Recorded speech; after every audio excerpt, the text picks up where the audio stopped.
When did it become such a problem for women wanting a man who's a provider?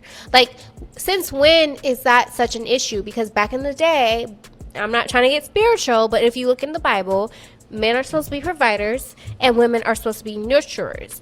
So when did the issue about a men providing become such a thing? Let's talk about financial provision, clearly and without nostalgia. Because most arguments around this subject fall apart once you separate structure from story. Historically, men were the primary financial providers for one simple reason. They earned more. Not because of ideology, not because of morality, but because of access. Women worked, but the jobs available to them were largely lower paid. A single male income could realistically support an entire household. So the structure made sense. One income, one primary provider, one household responsibility. Financial provision wasn't symbolic, it was functional. Now fast forward to today. Women have full access to the workforce, high-paying careers, business ownership, professional mobility. We now live in a dual-income economy. That's not controversial. That's observable reality. But here's the critical point. The economic framework changed while the expectation placed on men did not. Men are expected to adapt to modern realities while being judged by traditional standards. And that contradiction shows up immediately in dating. Paying for the first date is no longer treated as a gesture. It's treated as a test. If he pays, he's masculine.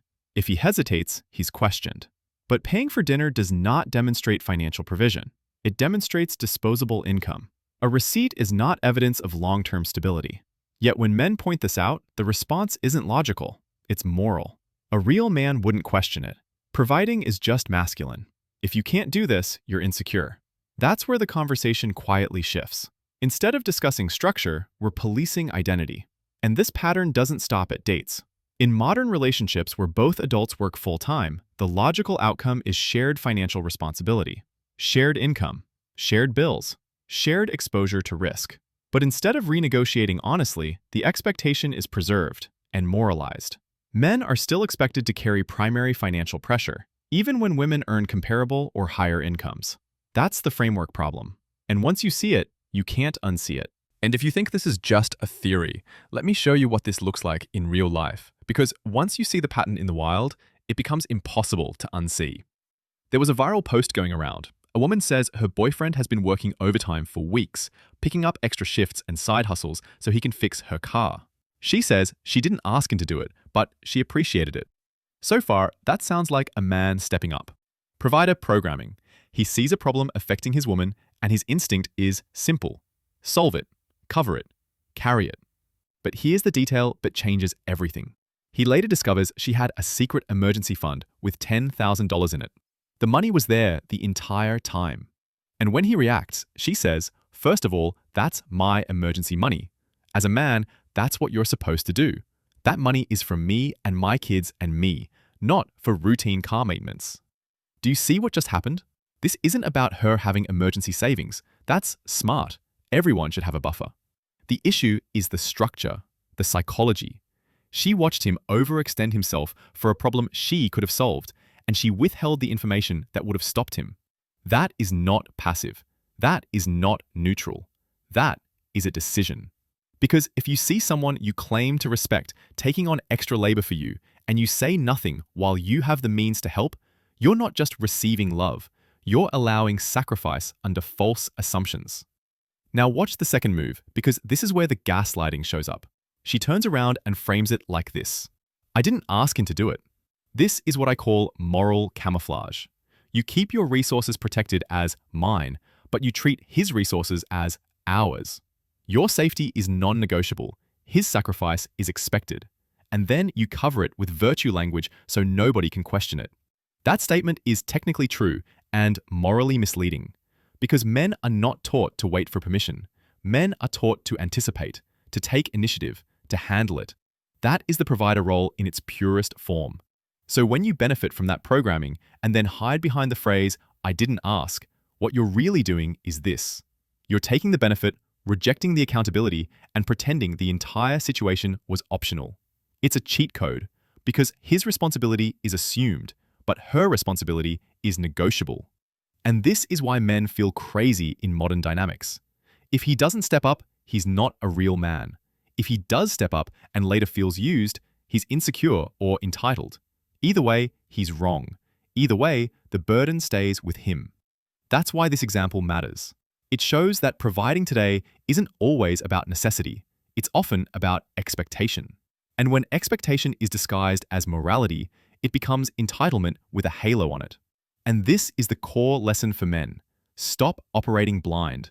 Not because you shouldn't be generous, not because you shouldn't be capable, not because you should be cynical, but because responsibility without transparency is how you get manipulated. Providing only makes sense with context. When the context is hidden, the outcome is predictable. You carry, they watch. Then they say, well, I didn't ask. Once you see that pattern, you stop arguing. You stop performing. You start observing. Now let's talk about the part most people avoid: motivation. Because the distortion around financial provision doesn't come from confusion, it comes from incentive. We now have many women earning 6 figures, 7 figures, enough to sustain an entire household on their own. And yet, many of these same women openly say they will never date a man who earns less than them. Not because the household wouldn't function, not because stability would be threatened, but because they want a provider. This is where precision matters.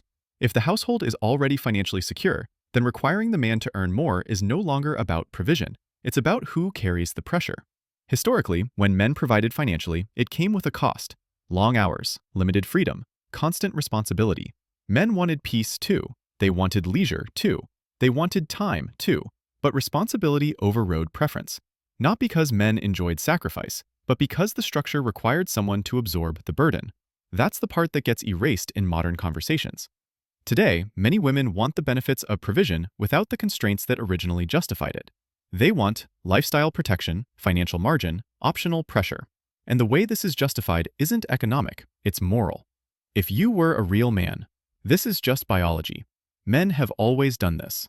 That's not an argument, that's cynical gaslighting, because it reframes a structural preference as a character requirement. And here's the contrast that exposes everything. When men earned more historically, the money went into the household. Family first, stability first, individual comfort second.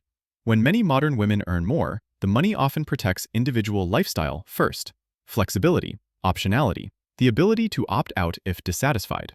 That's not a criticism, it's an observation, and it explains why financial provision has become distorted. The role is no longer about sustaining a household, it's about guaranteeing an experience. And when men question that, the response isn't discussion, it's shame. Because shame keeps the expectation intact without having to justify it. This is why men today feel confused. They're told to be modern, but judged as if nothing has changed. They're told equality exists, but responsibility remains asymmetrical. They're told questioning the role is weakness, when in reality, it's rational. Here's the truth, plainly stated. Wanting a financially capable partner is reasonable. Wanting financial security is reasonable.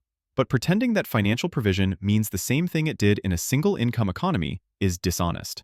And gaslighting men into outdated roles doesn't preserve masculinity, it erodes trust. Financial provision made sense when it was necessary. When it's no longer necessary, it becomes a preference, not an obligation. And until that distinction is acknowledged honestly, men will continue being blamed for refusing to carry weight that no longer belongs to one person alone. And this is where we need to be very clear. Financial provision is not inherently wrong. It's not outdated, and it's not something to be rejected on principle. What matters is context, because in real life, provision has always been circumstantial. If a woman is pregnant, gives birth, and a couple decides it makes sense for her to stay home for a period of time, then yes, logically, the man becomes the primary or sole financial provider during that season. That's not ideology, that's function. And the same logic works in reverse.